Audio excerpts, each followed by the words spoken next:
जथुम्मा बेखौ नोलोबारि दखरानि सिङाव थानाय नैबे लाल बाहादुर शास्त्री हाई स्कुलनि गेलेग्रा फोथाराव जों लानो थाखाय थि खालामदों डिसेम्बर दाननि 18, 19 आरो 20 अक्ट'आवहाय दा बिनिनो दिनै गिबि खुन्थिया बा गाहाय खुन्थियाखौ जों गायसनबाय बेयावहाय गायसनगिरि आलासि महरै जों हांख्रायदोंमोन बिटिआरनि लेङाइ गाहाय मावफुं सोद्रोमा सार बिथां गबिन्द बसुमतारी बिथांखौ आरो बे लेखायैनो बिथाङा फैनानै जोंनि जिथु गाहाय खुन्थिया बेखौ गायसननानै थांबाय बिनि थाखाय आं बिथांखौ साबायखर बावगोन आरो दुलाराय बर' फरायसा आफाद उदालगुरि जिल्लाया देग्लाय जिथु बोसोरनैनि बिबान बोथोर बियो देग्लाय बे बिबान बोथोरा जोबगोन बेयावहाय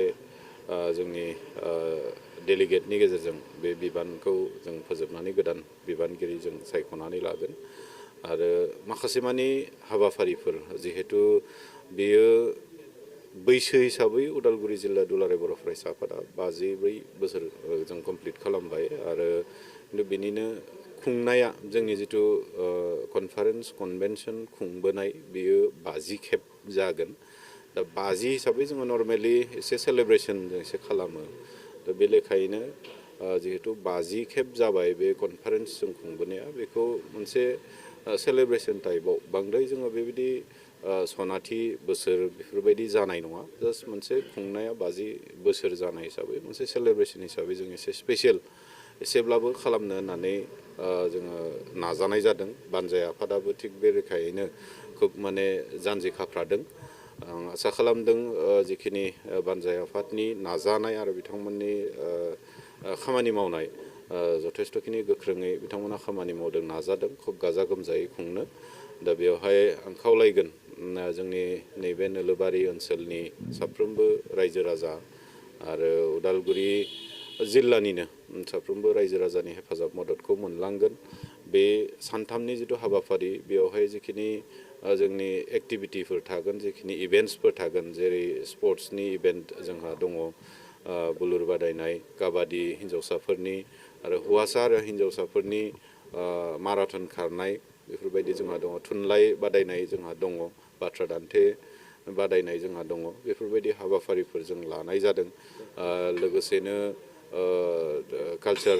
बिथिङावहाय जोंहा देंखोमु 1, 2, 3 जोंहा बेयाव बादायनाय दङ दा बेफोरबायदि हाबाफारिफोर जों लानाय जादों आरो बेजों लोगोसे जोङो जोंनि फरायसाफोरनि थाखाय जों सेमिनार मोनसे लानाय जादों जों टपिकखौ माने दासिमहालागै जों थि खालामनाय जायाखै सोलोंथाइ बिथिङाव जों सेमिनार जों लानाय जादों आरो लोगोसेनो नैबे नोलोबारि ओनसोलाव बा रौता बेखिनि नोलोबारि ओनसोलाव आबाद बिथिङाव जथेस्थ'खिनि बिथांमोना मावनायखौ जों नुनो मोनो ओमफ्राय उदालगुरियाव माखासे मानि नों गोरान खेथि मावो होनोब्ला जोङो बे नोलोबारि ओनसोल दैफां ओनसोलखौ फ्राय जों मोनथियो गतिके बेखौनो आरो साबसिनै जोंनि इक'नमिखौ आरोबाव जौगाखांहोनायनि थाखाय बे एग्रिकालचार बिफानाव एसे बांसिन रासिनै खामानि मावनो मोनसे उत्साह होनाय लेखा आरो बिनि माखासे एक्सपिरियेन्सफोरखौ शेयार खालामलायनायनि खाबुफोरखौ होनो होननानै जोङो एग्रिकालचार सेमिनार मोनसे लानाय जादों बेवहाय जोंहा आलासि महरै जोंनि पद्मश्री बान्था मोनगिरि बिथां सर्बेस्वर बसुमतारी बिथांखौ जों हांख्रायनाय जादों बिथाङा फैगोन लोगोसे आरो रिसर्स पार्सन हिसाबै केबिके लालपुलनिफ्राय जोङो सासे एग्रिकालचार साइन्टिस्ट जों लिंनाय जागोन दा बेवहायबो बाहागो लानो नांगोन साफ्रोमबो रायजो राजा बिथांमोना बे एग्रिकालचारनि सेमिनारखौबो साक्सेस खालामनो नांगोन आरो बाहागो लानायजों लोगोसे जोंनि जिथु रांखावरि बिथिङाव एसे जौगाखां होनायनि थांखिजों जों बे सेमिनारखौ लादों बेखौबो जाफुंसार होनायाव मदद खालामनो नांगोन लोगोसे देग्लाय 50 बोसोर जाफैनाय हिसाबै जोङो उदालगुरि जिल्ला दुलाराय बर' फरायसा आफाद बा बिनि सिगां जोंहा दरं जिल्ला होननानै जोङो दाजेन जानाय जादोंमोन बे जिल्लाया बे बोखावजायै दरं जिल्ला दाजेन जानायनिफ्राय दिनैसिमहालागै जेसेबां जोंनि जिल्लाखौ दैदेनबोनाय आफादगिरि गाहाय नेहाथारि लोगो आफादगिरि आरो लोगो गाहाय नेहाथारि बिथांमोनखौ लानानै बर' नेशनेलिजम नि माखासे सावरायनाय आरो लोगोसे बर' जातिखौ दैदेनलांनायाव बिथांमोननिफ्राय माखासे सुबुरुन आरो बिथांमोननि एक्सपिरियेन्सफोरखौ शेयार खालामलायनानै बोरैहाय बर' हारिखौ आपलिफ्ट खालामलांनो हायो बिनि बिखय जों सावरायनाय जागोन। बे हाबाफारिखौबो जोङो 19 अक्ट'आव जों लानाय जादों। गतिके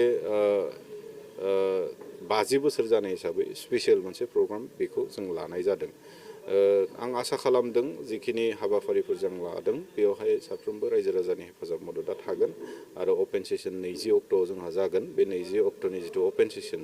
बेवहाय गाहाय आलासि महरै दुलाराय बर' फरायसा आफादनि मानगिरि आफादगिरि बिथांखौ जों कनसेन्ट मोनखानाय जाबाय, बिथाङा थागोन। लोगोसे जर'खा आलासि महरै बिटिआरनि गाहाय मावफुं सोद्रोमा बिथाङा प्रमद बर' सार बिथाङा थागोन। गतिके साफ्रोमबो रायजो राजाफ्रा